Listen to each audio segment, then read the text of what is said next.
पौराणिक कथाओं के अनुसार बाणासुर नामक दैत्य के कारण भगवान श्री कृष्ण और शिव जी का प्रलयंकारी युद्ध हुआ था। हालांकि इस युद्ध का जिक्र बहुत कम ही मिलता है। अधिकतर बातें जनश्रुति और मान्यताओं पर आधारित है। इस संबंध में विरोधाभासी कथाएं ही मिलती है। सही क्या है, ये तो शोध का विषय है। इस युद्ध के कारण हाहाकार मच गया था। युद्ध में सभी तरह के अस्त्र और शस्त्रों का प्रयोग हुआ था। कहते हैं कि महाभारत काल में महाभारत के अलावा भी कई प्रलयंकारी युद्ध हुए थे। इस युद्ध में ही हजारों लोग मारे गए थे। आओ जानते हैं कि क्यों और कैसे हुआ था ये युद्ध। भगवान श्री कृष्ण 64 कलाओं में दक्ष थे। एक ओर वे सर्वश्रेष्ठ धनुर्धर थे, तो दूसरी ओर वे द्वंद्व युद्ध में भी माहिर थे। इसके अलावा उनके पास कई अस्त्र और शस्त्र थे। उनकी नारायणी सेना उस काल की सबसे खतरनाक सेना थी। श्री कृष्ण ने ही कलारिपटु नामक युद्ध कला को इजाद किया था, जिसे आजकल मार्शल आर्ट कहते हैं। श्री कृष्ण के धनुष का नाम सारंग था, उनके खड्ग का नाम नंदक, गदा का नाम कौमोदकी और शंख का नाम पांचजन्य था, जो गुलाबी रंग का था। श्री कृष्ण के पास जो रथ था उसका नाम जैत और दूसरे का नाम गरुड़ ध्वज था।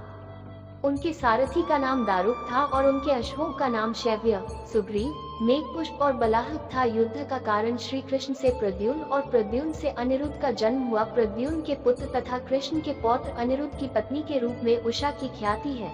अनिरुद्ध की पत्नी उषा शोणितपुर के राजा बाणासुर की कन्या थी। अनिरुद्ध और उषा आपस में प्रेम करते थे। उषा ने एक दिन अपनी मायावी सहेली चित्रलेखा के माध्यम से अनिरुद्ध का हरण करवा लिया था। चित्रलेखा अनिरुद्ध को हरण करके जिस स्थान पर लेकर आई थी वो ओखीमठ नामक स्थान केदारनाथ के पास था। कहते हैं कि यहाँ दोनों ने गंधर्व विवाह कर लिया था। वहाँ अभी भी उषा अनिरुद्ध नाम से एक मंदिर है। बाणासुर को जब ये पता चला तो उसने अनिरुद्ध को बंधक बनाकर जेल में डाल दिया। बाणासुर को शिव का वरदान प्राप्त था। भगवान शिव ने उसे उसकी रक्षा करने का वचन भी दिया था। जब भगवान श्री कृष्ण को इस घटना का पता चला तो वे अपनी सेना लेकर बाणासुर के राज्य में प्रवेश कर गए। ऐसे हुआ था युद्ध। जब भगवान श्री कृष्ण को ये पता चला कि बाणासुर ने अनिरुद्ध को बंधक बना लिया तो वे बलराम, प्रद्युम्न, सात्यकी, गदा, साम, सन, उपनंदा, भद्रा आदि को साथ लेकर सोनितपुर, वर्तमान तेजपुर, असम पहुंच गए। बाणासुर को जब इस बात का पता चला तो उसने भगवान शिव का आह्वान किया और उन्हें अपनी रक्षा करने का निवेदन किया। ऐसे में भगवान शिव भी रुद्राक्ष, वीरभद्र, कुंभकर्ण, कुंभंदा, नंदी, गणेश और कार्तिकेय के साथ बाणासुर की रक्षा करने के लिए पहुंच गए। वहां बाणासुर और शिव की सेना ने मिलकर भगवान श्री कृष्ण की सेना से भयानक युद्ध लड़ा। दोनों सेनाओं के बीच भयंकर युद्ध हुआ।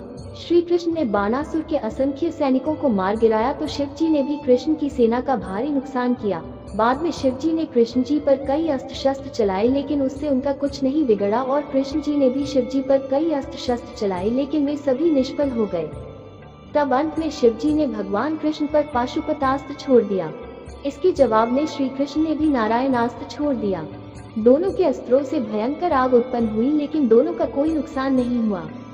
ऐसे में श्री कृष्ण ने शिव जी को सुलाने के लिए निद्रास्त्र छोड़ दिया। इससे धुंध छा गई और शिव जी सो गए। ये देख बाणासुर की सेना में भय व्याप्त हो गया। उसकी सेना कमजोर हो गई। प्रद्युम्न और कार्तिकेय का भयानक युद्ध हुआ, जिसमें कार्तिकेय घायल हो गए। दूसरी तरफ बलराम जी ने कुंभंदा और कुंभकर्ण को घायल कर दिया। ये देख बाणासुर अपने प्राण बचाकर भागने लगा। श्री कृष्ण उसके पीछे दौड़े और उसे पकड़ लिया और उन्होंने उसकी भुजाएं काटनी शुरू कर दी। युद्ध भूमि में ये दृश्य देख सभी और हाहाकार मचने लगा। जब बाणासुर की सारी भुजाएं कट गई थी और केवल 4 शेष रह गई थी, तब शिव जी नींद से जाग उठे और जब उन्होंने ये दृश्य देखा तो वे अति क्रोधित हुए। क्रोध में शिव जी ने अपना सबसे भयानक शस्त्र शिवभ्व अग्नि या माहेश्वर ज्वर चलाया, जिससे चारों ओर अग्नि फैल गई। हर तरफ भयानक जीवाणुओं के कारण ज्वर और बीमारियां फैलने लगी। ये देख श्री कृष्ण को न चाहते हुए भी अपना आखिरी शस्त्र नारायण ज्वर शीत चलाना पड़ा। इसे वैष्णव ज्वर भी कहा जाता है।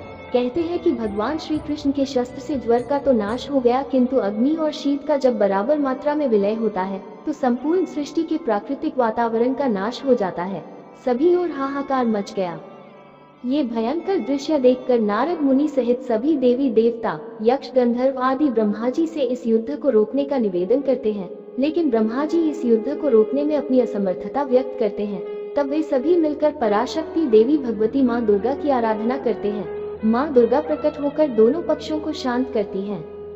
उस समय श्री कृष्ण कहते हैं कि माते, मैं तो बस अपने पौत्र अनिरुद्ध को स्वतंत्र कराना चाहता हूँ। तभी शिव जी कहते हैं कि मैं भी अपने भक्त की रक्षा करने के लिए प्रतिबद्ध हूँ।